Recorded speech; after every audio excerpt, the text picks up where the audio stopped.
kuya ko, Kuya Red. Shoutout sa'yo. Dito na ako sa DMA, Kuya.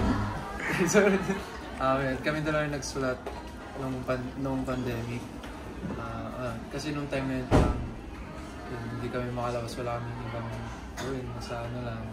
Tapos parang it gave us time to reflect din kasi there's no escape na nung ano na yun, nasa yun lang kami. Tapos yun, naumpisa namin yung song with the thought of yung some feelings, some people, like some things na kahit anong gawin mo, kahit pilit mong nialayo, parang sumusunod sa'yo. Tapos yun, napunta sa amin yung thought na yung what if we use yung multo as a figure na parang sinusundan ka. Yun yung feeling na yun yung medyo scary.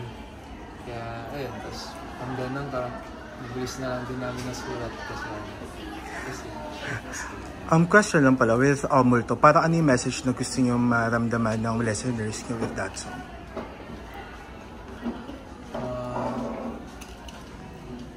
Ganun siya. Feel. Yung okay lang. we want yung gusto na mapadama sa kanila yung element of yung like being haunted.